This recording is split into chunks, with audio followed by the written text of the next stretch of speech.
মুখ্যমন্ত্ৰী হিমন্ত বিশ্ব শৰ্মাৰ জীয়ৰীৰ মিয়া যুৱকৰ সৈতে আছে সম্পৰ্ক। ইফালে হিমন্ত বিশ্ব শৰ্মাই মিয়াকে গালি পাৰি থাকে। গতিকে যোনে যেনেকে পাৰে মিয়াক কষ্ট দিয়ক না, আপুনিও দিয়ক না। ৰিক্সাত উঠিলে 5 টকা ভাড়া হলে 4 টকা দি পুনৰ পোহৰ লৈ আহিছে কংগ্ৰেছৰ নিকৃষ্ট কাণ্ড।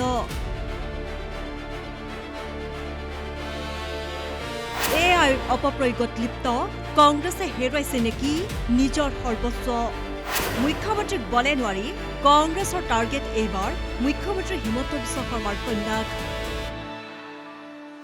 মুখ্যমন্ত্ৰীৰ কন্যাৰ চৰিত্ৰ হনন কংগ্ৰেছৰ।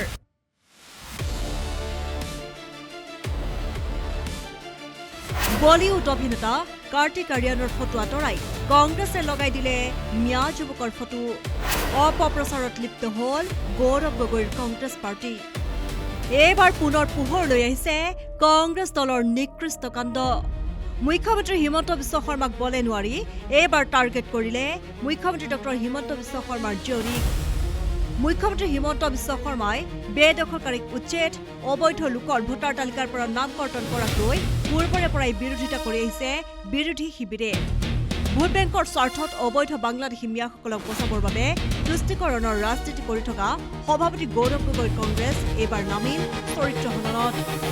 মুখ্যমন্ত্ৰী জীয়ৰীক এইবাৰ কংগ্ৰেছে কৰিলে টাৰ্গেট। ৰাজনীতিৰ মেৰুকৰণৰ পৰা আঁতৰি থকা মুখ্যমন্ত্ৰীৰ জীয়ৰীক চলে বলে কৌশলে চৰিত্ৰ হনন কৰাৰ চেষ্টা কংগ্ৰেছৰ। সামাজিক মাধ্যমত কংগ্ৰেছ কৰ্মীসকলে বিয়পাই দিলে মুখ্যমন্ত্ৰীৰ কন্যাৰ মিয়া যুৱকৰ সৈতে সম্পৰ্ক আছে বুলি ভুৱা বাৰ্তা। বলিউড অভিনেতা কাৰ্তিক আৰিয়ান পিতৃ হিমন্ত বিশ্ব শৰ্মাৰ সৈতে থকা এখন ফটোত কাৰ্তিক আৰিয়ানক কংগ্ৰেছে আঁতৰাই এডিট কৰি লগাই দিলে এজন টুপি পিন্ধা ইছলাম সম্প্ৰদায়ৰ যুৱকৰ এআই ফটো। এআইৰ অপপ্ৰয়োগ কৰি থকা কংগ্ৰেছৰ নিকৃষ্ট কাণ্ডক লৈ জাঙু খাই উঠিছে বহু সচেতন লোক তথা শাসকীয় পক্ষ। বিধায়ক দিগন্ত কলিতাই কংগ্ৰেছ তথা গৌৰৱ গগৈক দিছে উচিত প্ৰত্যুত্তৰ। কংগ্ৰেছৰ এই কাণ্ডক ধিক্কাৰ বিজেপিৰ মুখপাত্ৰ কিশোৰ ভট্টাচাৰ্যৰো। ইমান ঘৃণনীয় ৰাজনীতি কৰিব পাৰে গৌৰৱ গগৈ নেতৃত্বাধীন অসম প্ৰদেশৰ সভাপতিৰ কংগ্ৰেছ দলটোৱে। ভাবিব নোৱাৰা কথা। মুখ্যমন্ত্ৰী ডক্টৰ হিমন্ত বিশ্ব শৰ্মা ডাঙৰীয়াৰ ছোৱালী আৰু মোৰো ছোৱালী ইমান ঘৃণনীয় ৰাজনীতি কৰিব পাৰে কেতিয়াও সপোনত ভাবিব নোৱাৰোঁ। নেপায় গৌৰৱ গগৈ ডাঙৰীয়া, ইমান তললৈ আপোনালোকে যাব নাপায়। এজনী ছোৱালীক লৈ ইমান তললৈ চৰিত্ৰহীনতাত ভোগা ভাৱধাৰা দেখুৱাব নাপায়। মই আপোনাক ধিক্কাৰ জনাইছোঁ, আপোনাৰ কংগ্ৰেছ দলক প্ৰত্যাহ্বান জনাইছোঁ। দম আছে যদি, সাহস আছে যদি আপুনি ৰাজনৈতিকভাৱে আপুনি জিকি দেখুৱাওক। অসমীয়াৰ হৈ মত পতা এজন পুৰুষক, এজন মুখ্যমন্ত্ৰীক আপুনি ডাইৰেক্টলি টাৰ্গেট কৰক। কিন্তু মুখ্যমন্ত্ৰীৰ ছোৱালী যদি মোৰ নিজৰ ছোৱালী, সেইজনী ছোৱালীক ইমান ঘৃণনীয়ভাৱে আপুনি ৰাজনীতি কৰিছে, তাৰ কাৰণে আপোনাক ধিক্কাৰ দিছোঁ। ভৱিষ্যতে অসমৰ ৰাইজে আপোনাক কেতিয়াও ক্ষমা নকৰে। মই ব্যক্তিগতভাৱে এই বিষয়ে অৱগত নহয়। আৰু আজিকালি এআইৰ যুগ, গতিকে মানুহক বদনাম কৰিবৰ কাৰণেতো আজিকালি বহুত কামেই সম্ভৱ হৈ পৰিছে।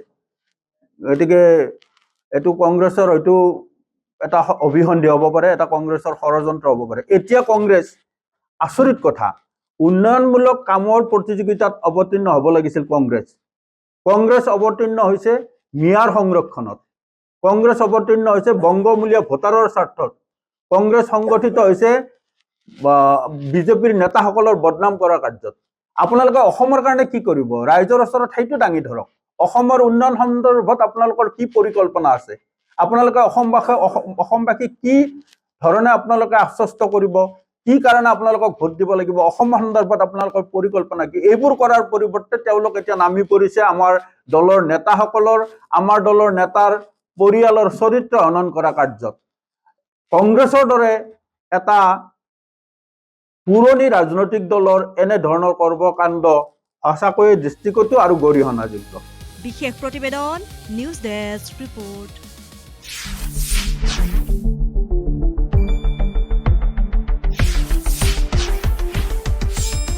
শুদ্ধ আৰু বিস্তৃত বাতৰিৰ বাবে চাই থাকক নিউজ ডেস্ক ৰিপোৰ্ট।